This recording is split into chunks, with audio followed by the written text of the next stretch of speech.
Professor Scott is a retired professor of English from Berkeley. He is an accomplished and published poet.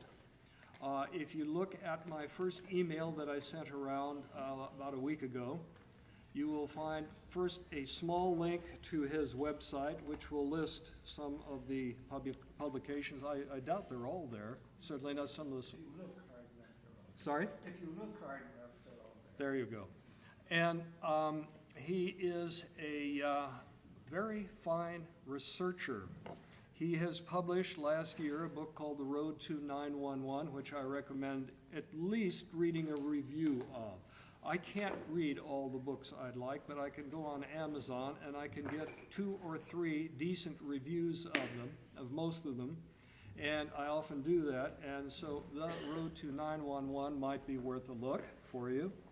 And with that, I'm going to introduce Professor Scott, who's going to talk to us about saving the American political system of a two-party organization. Dr. Scott?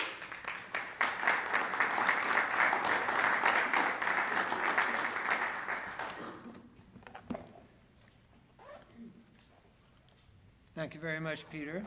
And I want to say that in the last chapter of my book, The Road to 9/11, and I try to sketch out a hope for American politics, it's grounded on the idea that the left and the right have to get together and do something about what's gone wrong at the center of this country. So I was very much in a mood. I consider myself once on the left. I don't think I'd call myself left anymore. I'm part of the growing crowd that says, let's go back to the founding fathers and see if we can't get back on track and not worry too much about left and right.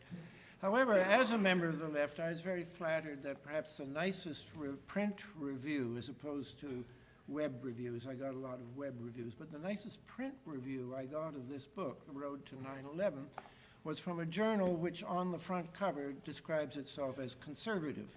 So that gave me the hope that maybe the old left and the old right can talk to each other, and I was really thrilled when I got this invitation to come to the Republican Roundtable. This is the first for me. I've never spoken to Republicans before, and I may commit some indiscretions without knowing it, and I hope you'll just be tolerant. And because I'm a bit nervous about doing this for the first time, I intend to read my remarks. And can you hear me in the back? Yep. Good. Okay. What I want to talk about tonight is saving American politics from the present two-party system, as it has been working for years and threatens to go on working. Well, what is that system? Gore Vidal put it very memorably. He said there is now, quote, only one political party, the Property Party, with 2 right wings, Republican and Democrat. But I'm not here to despair of the American political process, but to express my qualified hopes for it. I want to argue tonight that the root problem in this country is increasing disparity of wealth and income. I'll give you some figures later on. This problem has arisen before in American history, and it has been addressed before. But in my opinion,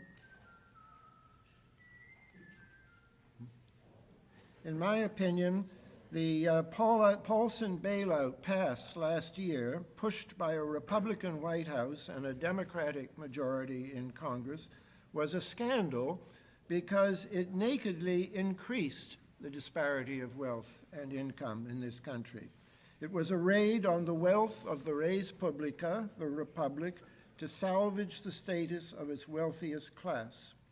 This was just the last and worst example of recent government-assisted predatory corporate behavior dating back to the savings and loan scandals of the 1980s or Enron's criminal, I say criminal, gaming of California's energy deregulation at the turn of the century. A few people actually did go to jail for that, though perhaps not enough. Some of the strongest opposition to the Paulson bailout was indeed voiced by Republicans. I'm hoping that the Republican Party, and indeed both parties, can introduce a criterion for all future bailout laws, and we are going to see more of them. The criterion is that any contemplated bailout should work to reduce disparity of income and wealth, not increase it. I think I'll say that again. The criterion is that any contemplated bailout should work to reduce disparity of income and wealth, not increase it. This is a very simple principle, and I'm hoping people in this room will endorse it, perhaps even join a movement to endorse it. In the auto industry, for example, I expect workers will have to accept cuts in remuneration, but so should management. As Kevin Phillips and others have suggested, a limit should be established by law to the maximum ratio of the highest remuneration in any industry to the lowest or average remuneration, perhaps a ratio of 20-1. I actually once heard that principle suggested to me by a Republican who was also a former vice president of, all places, the Bank of America. So I'm hoping that at least some Republicans in this room can agree. Let me say right now that much of what I have to say is inspired by Kevin Phillips's great book, Wealth and Democracy, which came out in 2002.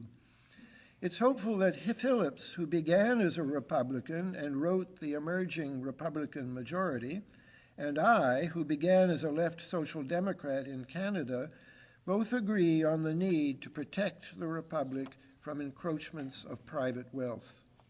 Both Kevin Phillips and I invoke the example of the Founding Fathers as a corrective to our present crisis, and so did President Obama in his inaugural address.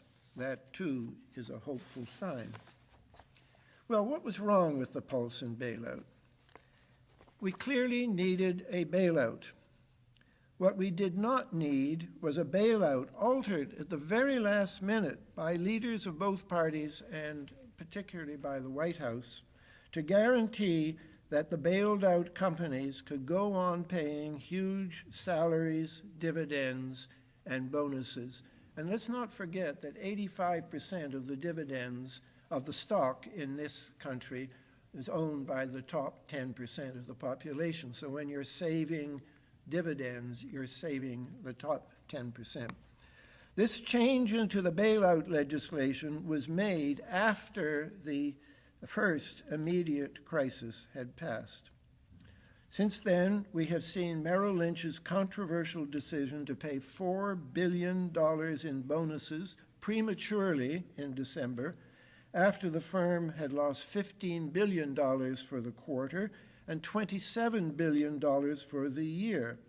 This was after officers in Citigroup and UBS, wisely, I think, had declined to accept such bonuses.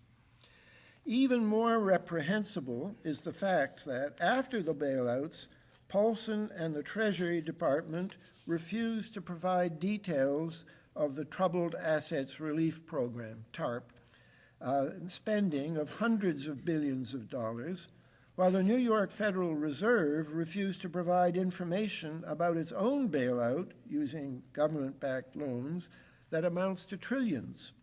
This lack of transparency has been challenged by Fox TV in a FOIA suit against the Treasury Department and in a suit by Bloomberg News against the Fed. Well, I never thought that I would live to applaud Fox TV, but it and I and all kinds of outsiders are uniting more and more to demand a new and more transparent direction in our crisis.